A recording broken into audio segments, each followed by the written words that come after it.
Assalamualaikum warahmatullahi wabarakatuh. Perkenalkan, nama saya Rosalina Dwi Putri dari kelas 2B. Di sini saya akan mempresentasikan tugas sastra Melayu tentang struktur karya sastra Panji.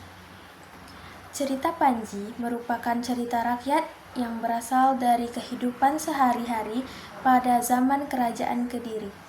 Cerita Panji merupakan cerita yang memiliki tokoh utama seorang Panji, yaitu pangeran dari Kerajaan Jenggala dan Sekartaji. Cerita Panji menurut Kepustakaan Jawi sudah ada sekitar abad ke-15 dan memang ketika itu bahasa yang digunakan sebagian besar bahasa sehari-hari adalah bahasa Jawa, khususnya Jawa Tengah. Kisah-kisah Panji mengandung elemen sejarah, mitos, agenda yang dipadukan dengan nilai-nilai lokal yang menjadikan sangat kaya akan makna. Cerita Panji menghasilkan 5 jenis topeng yang terdapat di Cirebon, yaitu Panji, Samba, Rumyang, Tumenggung, dan Kelana. Cerita ini memiliki beberapa unsur yang membentuk struktur dan tema ceritanya, yaitu sebagai berikut. Yang pertama, yaitu ada tokoh cerita Panji, yaitu melibatkan tokoh utama yang bernama Panji. Selain Panji, terdapat juga tokoh-tokoh pendukung seperti putri, raja, dan karakter antagonis. Yang kedua, yaitu ada tema. Tema dalam cerita Panji seringkali berkisar pada cinta, perjuangan, dan pertualangan.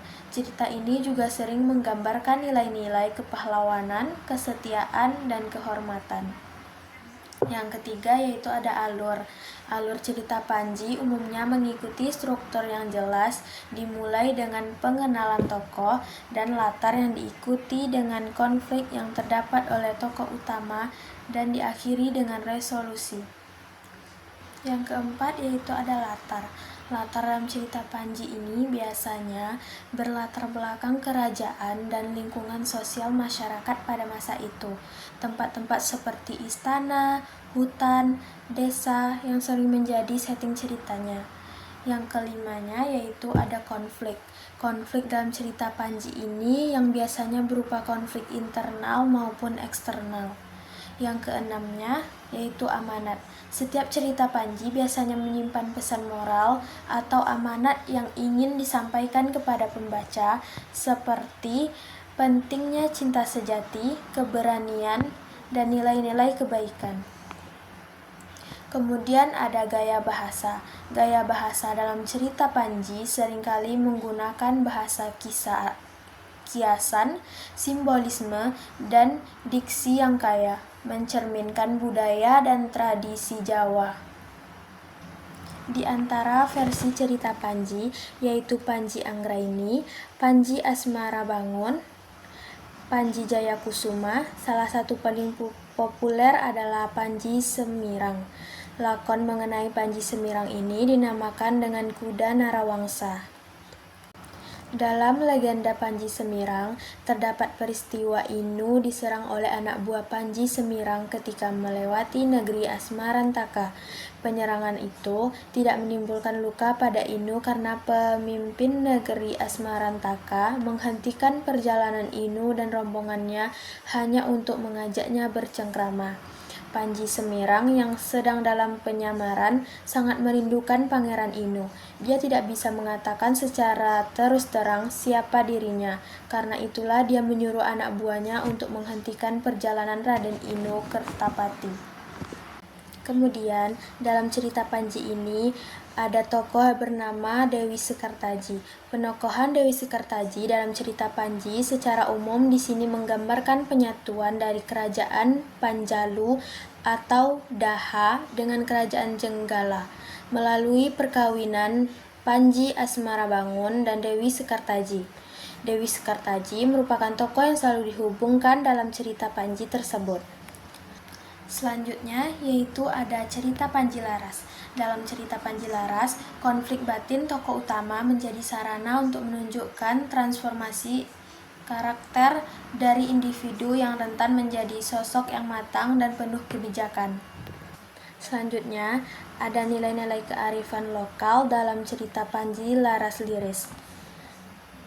Nilai kearifan lokal dalam cerita Panji Laras Liris terdiri atas 5 bentuk dengan 7 data.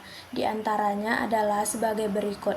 Yang pertama, yaitu nilai religi, yaitu nilai yang menyebarkan kebaikan. Yang kedua, nilai moral, yaitu nilai yang menjaga ucapan dan nilai yang hendaknya menepati janji. Yang ketiga, nilai sosial, yaitu nilai yang menggotong royong. Yang keempat, nilai toleransi, yaitu nilai menghormati tanpa membedakan. Yang kelima, nilai integritas, yaitu nilai gemar mencari ilmu dan nilai tidak pantang menyerah. Selanjutnya yaitu struktur pementasan dalam cerita lahirnya Panji Laras, yaitu terdiri dari 3 bagian. Yang pertama ada tokoh, yang kedua ada alur, dan yang ketiga ada tema. Struktur ini menceritakan situasi dan hubungannya dari suatu organisme dengan tujuan keseluruhan yang sama. Elemen atau bagian tersebut saling mempengaruhi dan menjadi satu kesatuan. Berdasarkan beberapa perkara yang dibincangkan, naskah cerita Panji yang didokumentasikan di DBP perlu diteliti dan dikaji oleh para penyelidik sama ada dalam bentuk tekstual ataupun analisis kesusastraan bagi peneliti keindahan genre tersebut secara tuntas. Kemudian yang harus kita ketahui pada Panji Semirang ini yaitu keistimewaan syair, yaitu sebagai suatu bentuk puisi Melayu tradisional yang dinamik menyebabkan beberapa karya yang diolah dalam bentuk prosa hikayat diubah semula dalam bentuk syair. Antara karya yang tergolong dalam kelompok ini ialah hikayat Panji Semirang yang diubah menjadi syair Panji Semirang. Kemudian yang harus kita ketahui yaitu kenapa harus disebut dengan Panji. Cerita-cerita Panji itu ialah golongan cerita Jawa Melayu yang semuanya dipusatkan dengan Sang Panji, putra Kuripan, yang ada sifat sejarahnya tetapi tidak kurang sifat mitologinya. Dasar yang kedua dalam pembagian Panji Melayu dan Panji Jawa ialah berdasarkan bahasa yang digunakan dalam cerita tersebut. Panji Melayu yang menggunakan bahasa Melayu, manakala Panji Jawa menggunakan bahasa Jawa. Kemudian cerita Panji menampilkan alur khas yang sama. Karena itu ada yang menganggap bahwa cerita Panji sama sahaja ceritanya, akan tetapi kalau dianggap keseluruhan tidak berbeda. Barangkali hal itu tidak benar. Cerita Panji seringkali dijadikan bahan seni pertunjukan seperti wayang kulit dan ketoprak. Cerita Panji memiliki nuansa dan cerita yang unik untuk dipahami. Tetapi, umumnya cerita Panji ini memiliki nilai luhur yang sama yaitu nilai keadilan, kesetiaan, cinta, dan keberanian yang merupakan bagian dari budaya yang ada di Indonesia. Cerita Panji yang bercorak pahlawan seperti hikayat kelihatan menarik karena dapat menimbulkan semangat keberanian pembaca atau pendengarnya dan sangat disukai oleh masyarakat sejak dahulu hingga kini. Selain itu, unsurnya seperti humor, moral, etika, pelukisan budaya, dan kehidupan masyarakat telah disampaikan melalui cara yang indah, meyakinkan khalayak untuk jemu menikmati cerita Panji tersebut. Tokoh-tokoh seperti Panji dan Dewi Sekartaji sering menjadi pusat dari kisah-kisah penuh petualangan dan intrik. Cerita tentang Panji ini yang berusaha menemukan dan menyelamatkan Dewi Sekartaji dari berbagai rintangan dapat mengajarkan anak-anak tentang pentingnya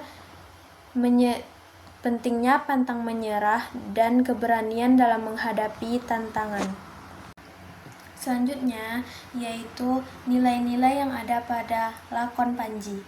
Yang pertama yaitu ada nilai kesejahteraan, yang kedua yaitu nilai keteladanan, yang ketiga yaitu nilai kepahlawanan, yang keempat nilai budaya, yang kelima nilai estetika, yang keenam nilai kearifan lokal, yang ketujuh nilai ekologis, yang kedelapan nilai politis, yang kesembilan yaitu nilai yang terakhir adalah nilai moral. Cerita Panji ini menjadi tokoh representasi nilai-nilai moralitas Jawa seperti sikap laku hambe gingdahana yaitu etika kepemimpinan, kedua yaitu ada mituhu etika ketuhanan, narimo yaitu etika cinta, dan sepi ing pamrih rame ing gawe yaitu etika sosial. Adapun yang harus kita ketahui yaitu persebaran cerita Panji ini tidak hanya ada di daerah-daerah kepulauan di Nusantara saja, tapi juga menyebar di daerah-daerah semenanjung Asia Tenggara. Sejumlah cerita Panji ini berbentuk karya-karya sastra Melayu yang telah menunjukkan versi-versi cerita Panji yang berbeda dari daerah asalnya yaitu daerah Jawa.